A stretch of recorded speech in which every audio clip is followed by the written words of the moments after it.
نحمده ونصلي على رسوله الكريم اما بعد فاعوذ بالله من الشيطان الرجيم بسم الله الرحمن الرحيم رب اشرح لي صدري ويسر لي امري واحلل عقدة من لساني يفقهوا قولي. کل کے لیسن میں سے کوئی چیز ایسی جو آپ کو بعد میں یاد آئی ہو اور آپ کے عمل میں بہتری آئی ہو، اس سے کوئی کام کرتے وقت کوئی آیت کوئی مضمون اس کا یاد آیا ہو. یہ کہتی ہے کہ ان کو یہ آیت یاد آئی کہ وَنَكْتُبُ مَا قَدَّمُوا وَآثَارَهُمْ، تو جب یہ ریپر پھینکنے لگی تو ان کو فوراً خیال آیا کہ یہ بھی تو آثار میں شامل ہے. ہوتا کیا ہے، لیٹر کیوں پھینکا جاتا ہے؟ جب ایک پھینکتا ہے تو دوسرا کہتا ہے پہلے بھی یہاں گن پڑا ہوا تھوڑا اور پھینک دو، تو وہ ہر ایک دوسرے کے لیے نمونہ بنتا جاتا ہے اور نتیجہ کیا ہوتا ہے؟ ماحول پورا آلودہ ہو جاتا ہے. یہ کہتے ہیں کہ انہوں نے کئی لوگوں کو یہ بات بتائی کہ سورۃ یاسین کی وہ فضیلت جو عام طور پر ہم سمجھتے ہیں وہ اس طرح نہیں ہے، اگرچہ قرآن پاک کی اہم صورتوں میں سے مضامین کے اعتبار سے. کہتے جس کو پتا ہے آرام سے وہ مان گئے. مومن ہوتا ہی ایسا ہے کہ جب اس کو کوئی بات پتہ چلتی ہے تو کہتے ہیں قالوا سمعنا واطعنا. میں جب کل شام کی کلاس میں نیچے اتر رہی تھی تو میں ذرا سٹیپس آہستہ آہستہ لیتی ہوں، تو مجھے ایک دم خیال آیا کہ گنے جا رہے ہیں نا، یعنی گنے جا رہے ہیں کتنے سٹیپ میں اتری. اور اسی طرح جتنی آج تک جب سے بلڈنگ بنی ہے جتنی دفعہ بھی، کیونکہ میرا راستہ یہی ہے، تو جتنی دفعہ بھی میں آئی ہوں وہ سٹیپس میرے علم میں نہیں ہیں لیکن وہ سب لکھے ہوئے ہیں اللہ کے پاس. اسی طرح آپ لوگ بھی جتنی دفعہ روز گھر سے یہاں پر آئے ہیں اور پھر کلاس روم میں آتے ہیں، باہر جاتے ہیں، پھر آتے ہیں، یہ سارے قدم بھی لکھے جاتے ہیں. تو یہ ایک ایسا لگا جیسے ایک عجیب سا انکشاف سا ہے. حالانکہ یہ بات تو پتہ ہی ہے، لیکن بار بار قرآن مجید پڑھنے کا فائدہ یہ ہوتا ہے کہ وہ آپ شعوری طور پر وہ کام کرنے لگتے ہیں. اور پھر کوئی مشکل بھی ہو، آپ کو تکلیف بھی ہو کہیں جانے میں، تب بھی آپ خوشی سے جاتے ہیں کیونکہ وہ ساری گواہیاں لکھی جا رہی ہیں. اور اللہ سبحانہ وتعالیٰ اپنی طرف نسبت فرماتے ہیں وَنَكْتُبُ، ہم لکھ رہے ہیں. تو جو چیز اللہ سبحانہ وتعالیٰ لکھ رہے ہوں وہ تو کہیں نہیں جاتی.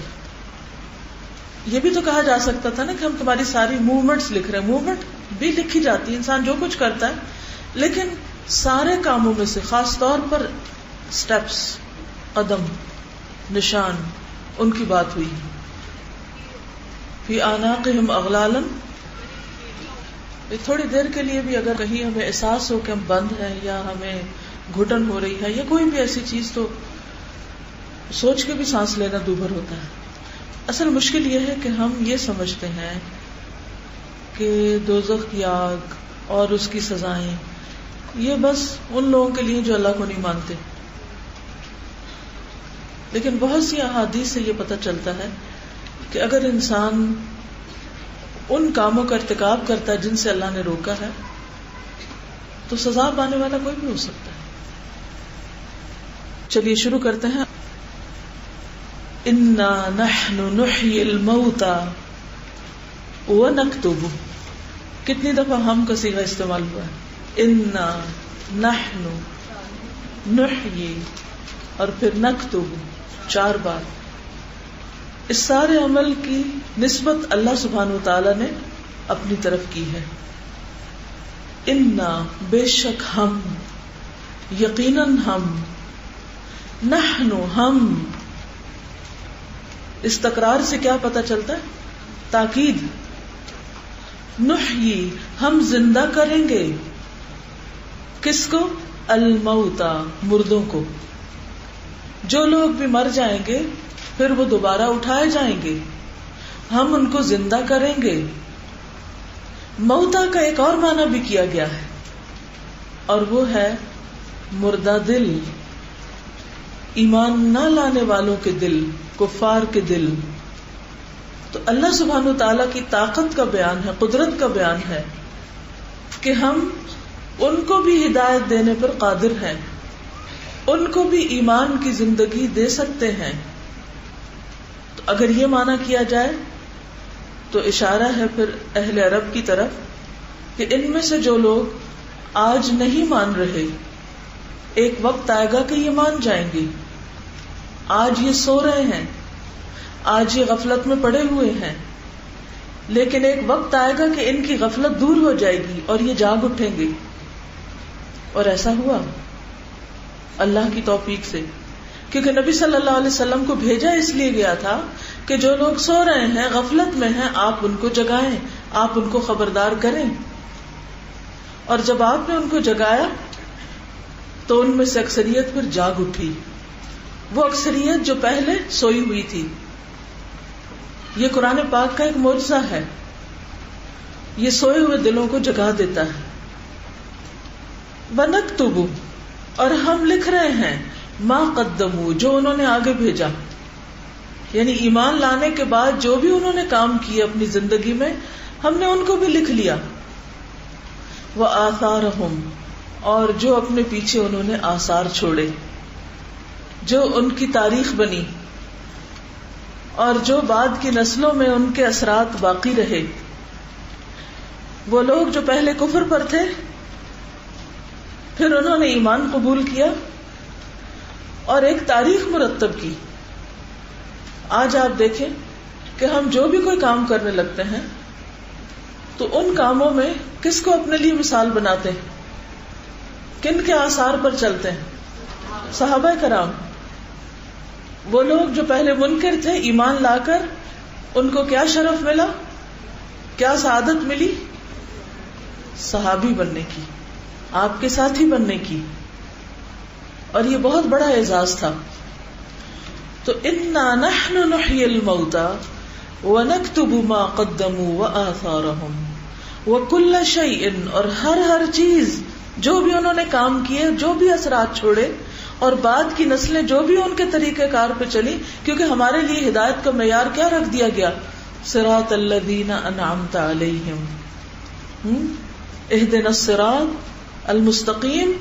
کیونکہ آپ سیدھے راستے پر تھے, آپ نے لوگوں کو سیدھا راستہ دکھایا, اور باقی سب لوگوں کے لیے کیا حکم تھا کہ وہ اپنے لیے کیا مانگے, اہدنا الصراط المستقیم صراط الذین انعمت علیہم. تو یہ انعمت علیہم کون تھے؟ من النبیین والصدیقین والشہداء والصالحین, یہ فرسٹ جنریشن کے لوگ. اور پھر یہ سلسلہ چلتا رہا. بعد میں جو بھی اس قافلے میں شامل ہوئے, جو پہلے غافل تھے کہ اچانک وحی الہی کی قرآن مجید کی شکل میں بارش ان کے اوپر پڑی, وہ مردہ مٹی, وہ مردہ زمین جاگ اٹھی. آگے بھی ذکر آئے گا, وآیۃ لہم الارض المیتہ احییناہا. تو انسانوں کے دل بھی کیسے ہوتے ہیں؟ زمین کی طرح ہوتے ہیں.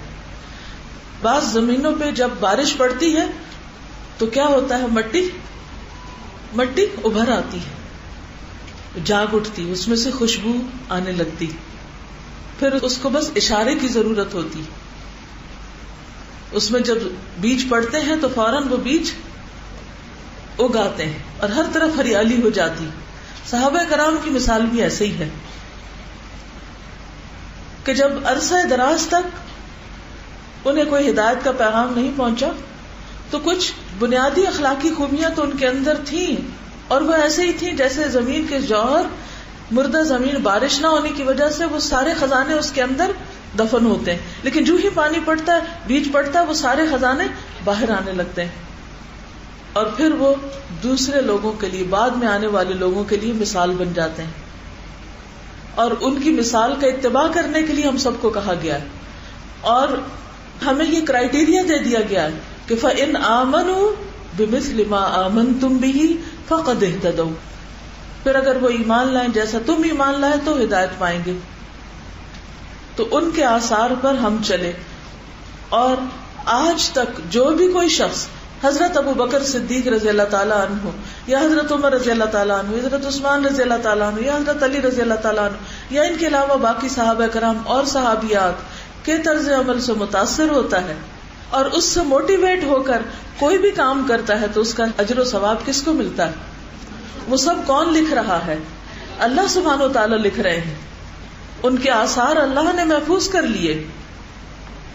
اور اس کے بعد جو کوئی اس راستے پر چلا جس کو بھی یہ وحی الہی ملی ان سب نے بھی جو کام اپنی زندگی میں کیے، جو بھی کارنامے سر انجام دیے، جیسے بعد میں جو صحابہ دیر سے مسلمان ہوئے جیسے اکرمہ ہے یا ابو سفیان ہے یا خالد بن ولید ہیں، ان لوگوں نے بھی جو تاریخ مرتب کی وہ سب بھی لکھی گئی، اور بعد کی جنریشن میں جو جو ان سے انسپائر ہوئے وہ بھی لکھا گیا.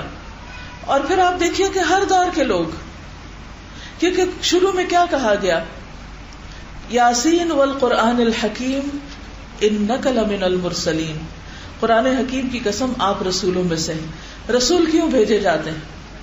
ہدایت دینے کے لیے. اور وہ کب ہدایت دیتے ہیں؟ جب وہ خود ہدایت پر ہوتے ہیں. علی صراط مستقیم، آپ سیدھے رستے پر ہیں.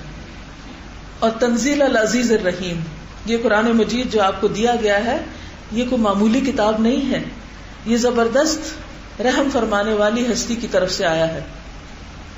اور کس لیے آیا ہے؟ تاکہ لوگوں کو ڈرایا جائے، خبردار کیا جائے. اور اس راستے میں مشکلات آئیں گی، ریزسٹنس آئے گی، کچھ لوگ ایسے ملیں گے کہ جو مان کر نہ دیں گے. تو اس گروہ کی بات پہلے ہوئی کہ جنہوں نے ہدایت قبول کرنے سے انکار کر دیا تھا، اور آپ کو تسلی دی گئی کہ اس میں آپ کا قصور نہیں ہے. انہوں نے نہ ماننے کا فیصلہ کر لیا ہے کیونکہ یہ دنیا کی محبت میں گرفتار ہیں، یا اپنے تعصبات میں گرفتار ہیں، یا آباء و اجداد کی تقلید کر رہے ہیں. ایسے لوگ سواء علیہم انذرتہم ام لم تنذرہم لا یؤمنون، یہ نہیں مانیں گے. مانے گا کون؟ انما تنذر من اتبع الذکر. تو ڈرانے والا تو سب کو ڈراتا ہے، لیکن لوگ دو حصوں میں بڑھ جاتے ہیں، کچھ نہ ماننے والے اور کچھ ماننے والے. جو ماننے والے ہوتے ہیں وہ ذکر کی پیروی کرتے ہیں اور رحمان سے غائبانہ طور پہ ڈرتے ہیں. ایسے لوگوں کو مغفرت کی بشارت ہے، عزت والے اجر کی بشارت ہے. اور پھر یہ کون کرتا ہے؟ یہ ہدایت کون دیتا ہے؟ یہ دلوں کو زندہ کون کرتا ہے؟ یہ اللہ رب العزت کرتا ہے. تو انا نحن نحیی الموتى کس سے متعلق ہے؟ پھر اگر موتا کا ترجمہ یہاں، کیونکہ یہ ترجمہ میں نے ذاتی طور پہ نہیں کیا، یہ قرآن مجید کی دیگر آیات سے پتہ چلتا ہے. افمن کان میتا فاحییناہ وجعلنا له نورا یمشی بہ فی الناس، کہ کیا بھلا وہ شخص جو مردہ تھا پھر ہم نے اس کو زندگی بخشی، یعنی ہدایت عطا کی. اور اس کے علاوہ بھی آیات ہیں جن سے یہ پتہ چلتا ہے کہ ایک انسان تو فزیکلی مر جاتا ہے جب اس کی روح چلی جاتی، اور وہ لوگ بھی اللہ کے نزدیک مردہ ہی شمار ہوتے ہیں جن کے اندر ہدایت نہیں ہوتی، ان کے دل مرے ہوئے ہیں، سوئے ہوئے ہیں. اللہ اس بات پہ قادر ہے کہ ان کو جگا دے، ان کو زندہ کر دے، اور اللہ اپنا فیصلہ نافذ کر کے رہتا ہے. جو وہ ارادہ کرے، انما امرہ اذا اراد شیئا ان یقول له کن فیکون. اس سے پتہ یہ چلتا ہے کہ انسان کو کبھی مایوس نہیں ہونا چاہیے، کبھی بھی مایوس نہیں ہونا چاہیے. وہ سب لوگ جنہوں نے نبی صلی اللہ علیہ وسلم کی مخالفت کی، ان کی اولادیں آپ پر ایمان لے آئیں. قرآن مجید میں یہ مضمون بھی آتا ہے، یخرج الحی من المیت ویخرج المیت من الحی. وہ مردہ سے زندہ کو اور زندہ سے مردہ کو نکالتا ہے. یہ اللہ کا کام ہوتا ہے. پیغمبر کا کام کیا ہے؟ اللہ کے داعی کا کام کیا ہے کہ وہ لوگوں تک اللہ کا پیغام پہنچاتا رہے، وہ اس رحمت سے خود بھی فائدہ اٹھائے اور دوسروں تک بھی اس کو لے جائے جو اللہ نے اس پر نازل کی ہے، اس کو عطا کی. اور باقی کام اللہ کا ہے. ہدایت اللہ دیتا